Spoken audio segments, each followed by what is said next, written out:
Hello, welcome back to Top FC News. We have the match preview of the United States men's team against Panama. The U.S. plays tomorrow, and it's going to be a really good game. Of course, semifinal. We're hoping that the U.S. is going to win. We're hoping that the U.S. is going to capitalize their opportunities and actually bring home the game. Well, they're playing home anyway, but let's not waste any time. Let's dive into it. Let's go.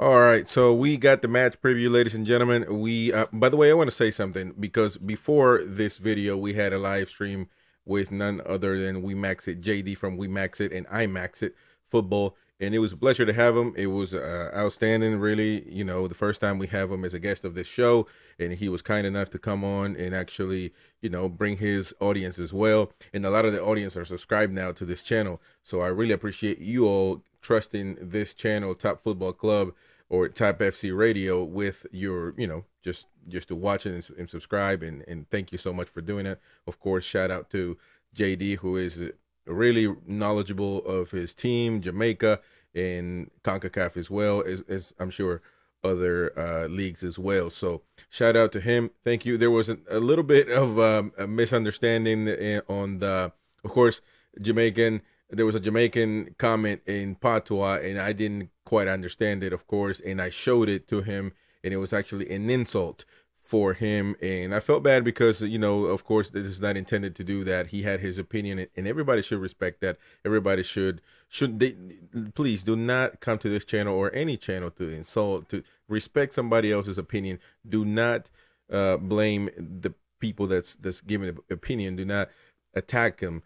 Just respect them and actually comment your opinion. I know I've seen on his live stream he opens the stream for the audience. So if you go in there, just be respectful, and the same for this channel. So thank you to him, and thank you to everybody that came onto this to this past live stream that's actually blowing up. So I appreciate y'all. I appreciate all the Jamaican people and American people that and everybody really that joined that live stream. So the US is playing tomorrow and or today, whenever you see this video, and it's going to be really interesting to see what happens in this match. We're going to play against Panama, a team that I don't necessarily consider them a top playing team in CONCACAF. However, I will admit that this Gold Cup, they have been playing good.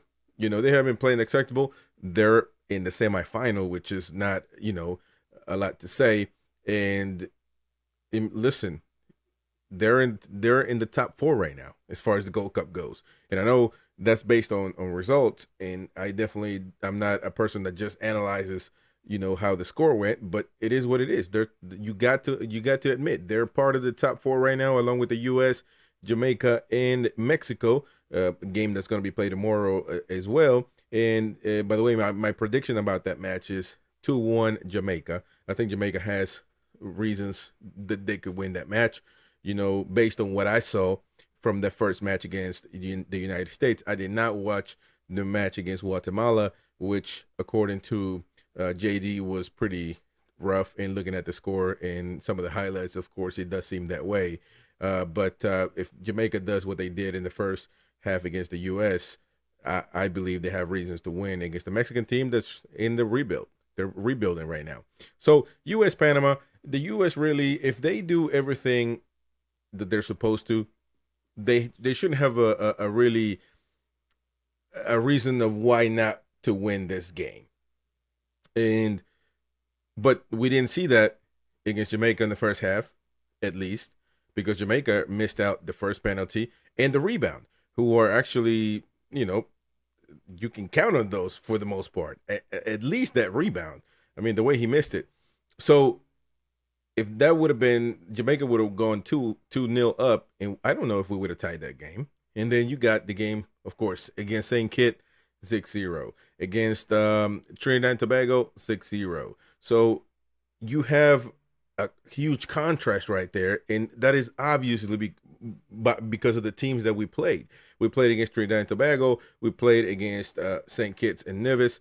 So really, really low quality teams, and kind of did what we were supposed to do. So I'm not gonna go overboard on analyzing those games, thinking that we're the best in the world. I do believe that the U.S. is the best in CONCACAF, and in this competition, I mean, I can also agree that they are the best. I mean, I haven't seen quality of football really that will tell me otherwise. You know, I don't. The Mexican team doesn't convince me. Jamaica is a good, nice physical team, and they've been doing what, you know. Even though the game against Guatemala wasn't the best, you know, they've had their moments, and Panama also had their moments. According to JD, I believe he thinks that this is a top team, or for this competition at least. And I can agree that they've been playing better, you know, but I wouldn't put them past the U.S. I really wouldn't. And I feel like with the United States, there's so many mental mistakes that we could avoid in order to have a better result, to not mess up and actually have to do what we did against Canada, that is having to come back and tie the game at the last moment.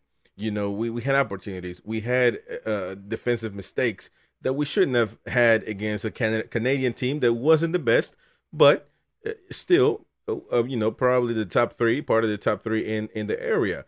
So this is a United States team that doesn't have many players as far as the quality of players. The better players are in Europe right now, and there's another topic. I think a lot of them should have stayed. Shout out to Matt Turner, who actually stayed and has saved the United States in that match against Canada, of course, with that penalty, and has been doing a great job. So, you know, I think that even though the U.S. don't have their best players, I think they're still in a better position than Panama. And you know, that's from what I've seen. You know, and it's, I mean, at this point, this is not a fan talk. I mean, of course, I want the U.S. to win, but I do believe that there's no, and you guys can comment in the comment section. I don't believe there's another team. Not that they can't compete against the U.S. Of course, if the U.S. goes relaxed, they're going to lose against Panama.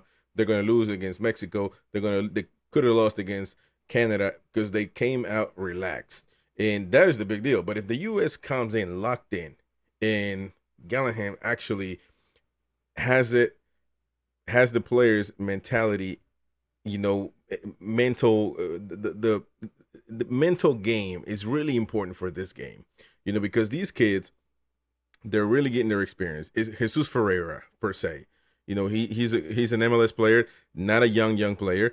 He has some experience, but after St. Kitts, after Trinidad and Tobago, after everybody was talking about him, that he was going to go to Europe, that he is the best striker, that he should play against instead of Balogun or Pepe, you know, all of that, that has to go to his head. So the coach has to do something to bring him right back down to earth and tell him, listen, you still have a lot to prove. You still have to go. You know, it's not going to end with scoring back-to-back hat tricks against Trinidad and Tobago and Nevis. You have to keep fighting. Vasquez, I actually wanted him to start after Jamaica, because he came in and he actually took care of business, you know, and obviously he wasn't started after that. But every time he comes in with a different attitude, physical. He is a tough striker for defenders to keep track. And I would like to see him get more minutes. I think he could be key in this next game against Panama. So at this point, really not much to say other than just opinion as far as the U.S. and Panama. You know, in history, you can say a little bit of history. I don't really believe that has a lot to do with this. You know, but Panama has proven to be one of the U.S. toughest Gold Cup opponents. The U.S. has won 6 of 11 encounters between the sides, 6-11, and lost 4. So won 6, tied 1, and lost 4. So, you know, it is a team that gives you the business, but you have to, if the U.S. comes focused, there's really not a way that they should lose this match. Hey, if you like this video, please consider subscribing, hit the bell for notifications. That way you don't miss out on any more videos. My name is Chris Rodriguez. This is Top Football Club. and we'll see you guys next time. Bye-bye.